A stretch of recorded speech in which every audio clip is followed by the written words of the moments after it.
Before you ask your girlfriend or wife another question, you need to hear this. There are 5 specific questions that trigger an automatic lie response in women, and I'm about to reveal exactly why we can never and will never tell you the truth about them. What makes this even worse? Every woman you've ever asked these questions has lied to you.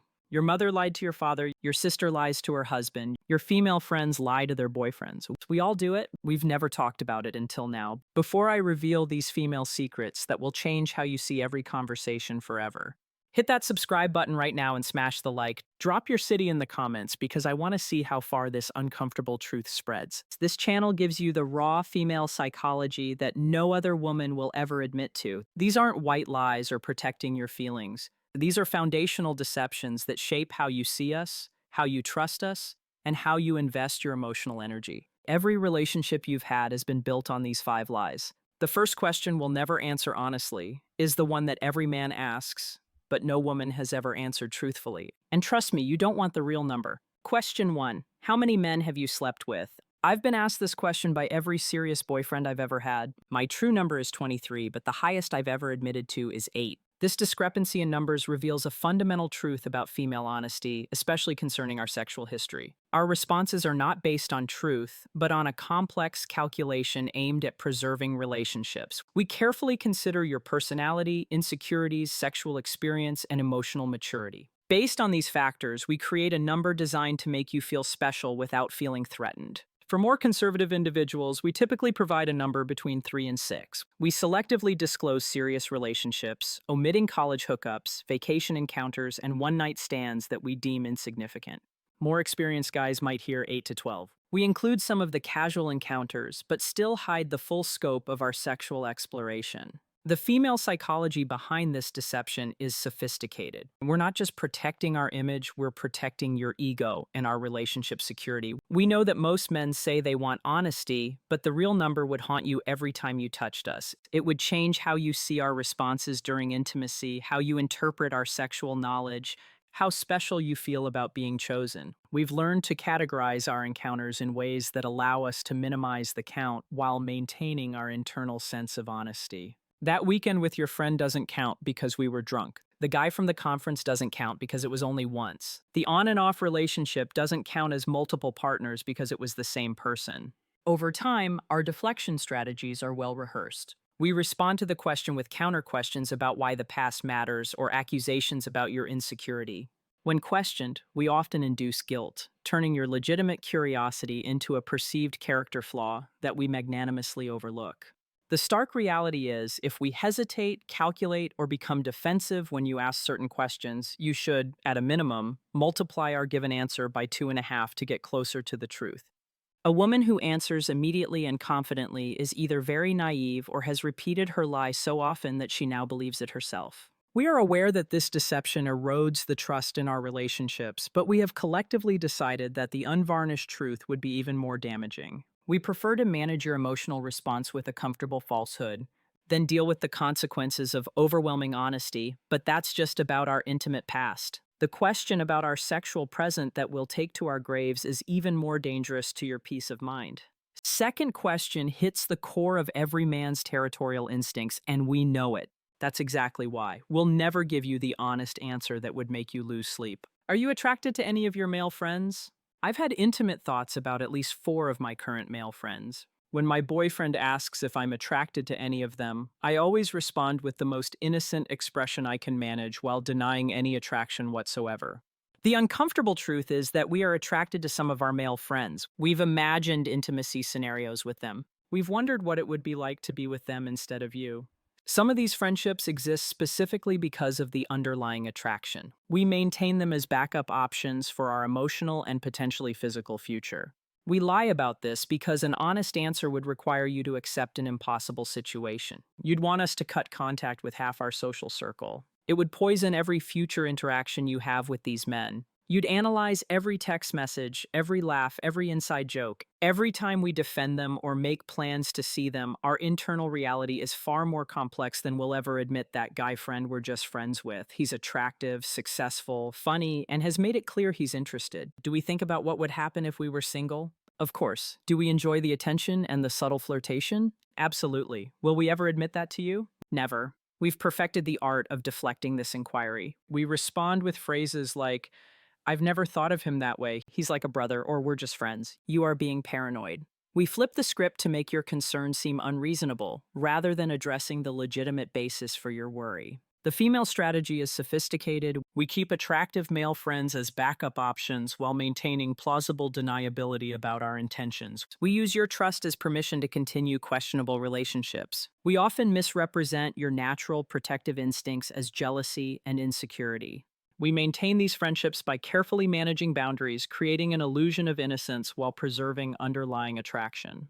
While you're present, we avoid being alone with them, but we seek private conversations when you're not. We downplay their attractiveness when speaking with you and dress meticulously when we anticipate seeing them. The truth is, if we felt no attraction to our male friends, we would readily establish clear boundaries. Our resistance to your concerns and our defensiveness in maintaining these relationships reveal their true nature. We know that admitting attraction to our male friends would fundamentally change how you view our loyalty and commitment. So we protect the comfortable fiction that allows us to maintain these relationships while keeping you secure in your position. But male friends are just potential threats. The next question reveals something even more dangerous, the truth about our emotional state right now. Question number 3, are you happy in our relationship? This might be the most dangerous question you can ask a woman, because our honest answer could end everything you think you're building together.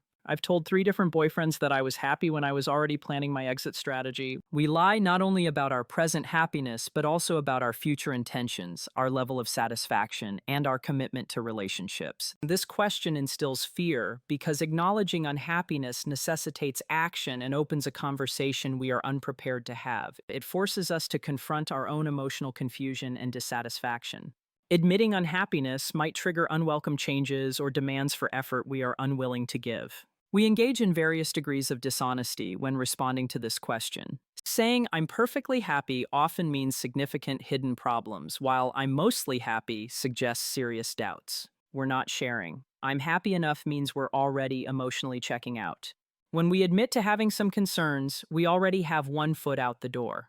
The female psychology behind this deception is complex. We don't just lie to you, we lie to ourselves. It's easier to pretend everything is fine than to face the emotional work of fixing serious problems or ending relationships that no longer serve us. What we're really thinking when you ask this question is far removed from our verbal responses. We're comparing you to other options constantly. We're wondering if we settled too quickly or if this is actually the life we want. We're fantasizing about different scenarios, different partners, different futures that don't include you. We carefully curate the perception of our happiness, often posting about our relationships on social media to project an image of contentment. We discuss future plans we have no intention of keeping and feign enthusiasm for activities and conversations that genuinely bore us. Our emotional distance is often masked by busy schedules and external stresses.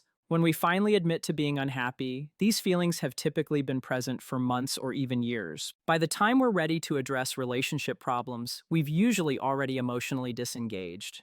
The conversation about our unhappiness often signals the beginning of the end rather than an opportunity for reconciliation. We only express dissatisfaction when we are prepared to leave or when we have found an alternative. We use your question about our happiness as an opening to begin the narrative that will justify our eventual departure. We've already written the story of why this relationship didn't work. We're just waiting for the right time to share it. The warning signs are there if you know how to read them.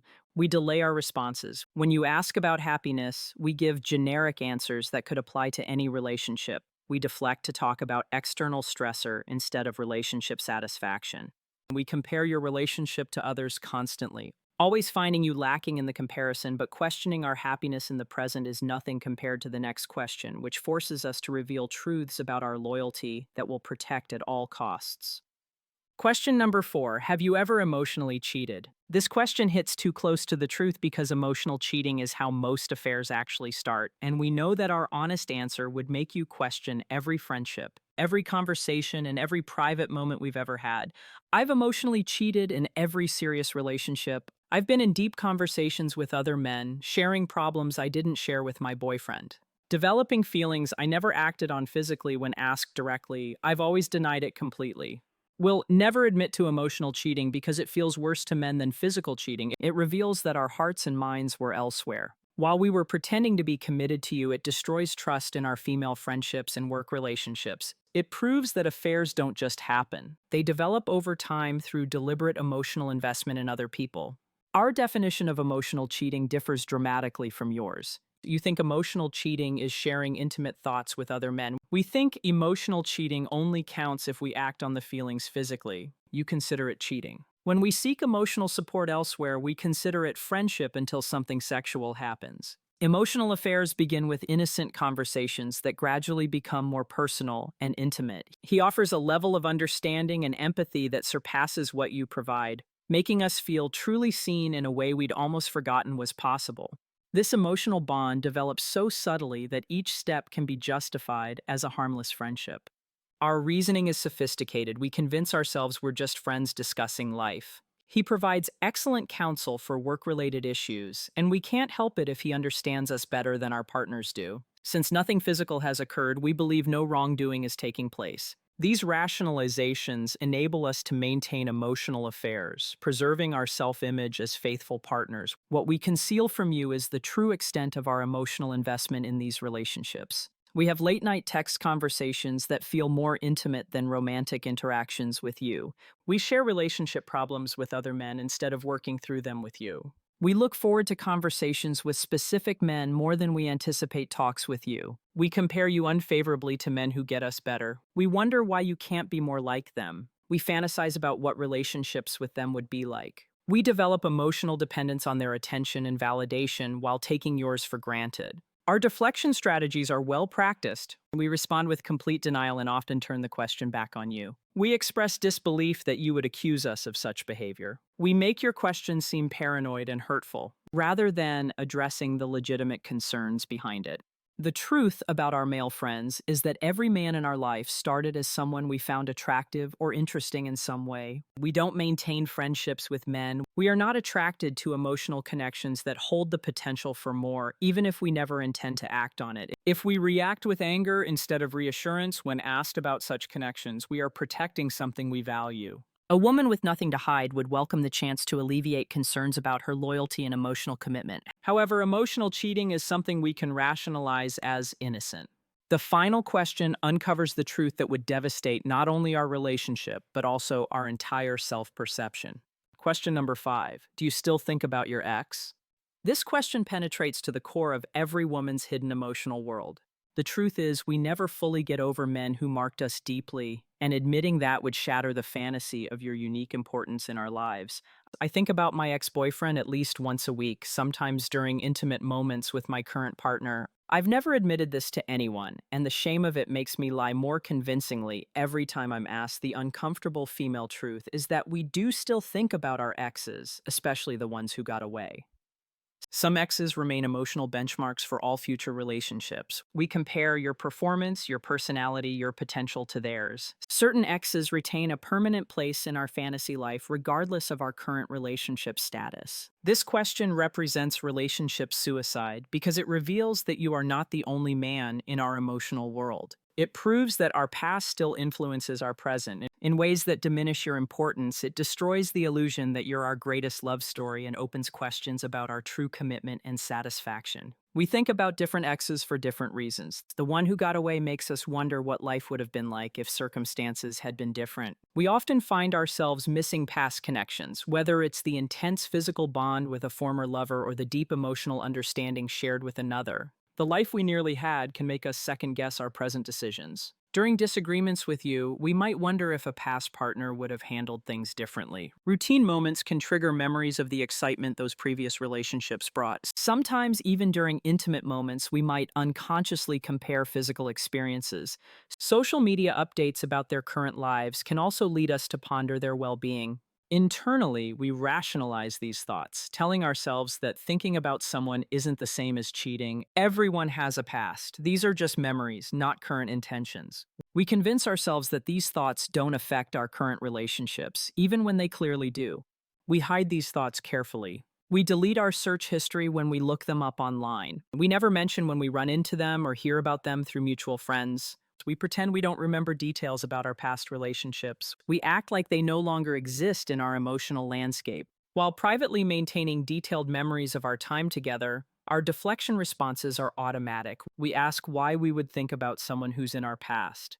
We claim you're the only man we think about now. We remind you that past relationships ended for good reasons. We make you feel insecure for asking about people who supposedly don't matter anymore. The female psychology behind this deception is our ability to compartmentalize our emotional experiences. We can genuinely love you while maintaining emotional connections to past relationships, but admitting this would make you feel like you're competing with ghosts, which would fundamentally change the dynamic of our relationship.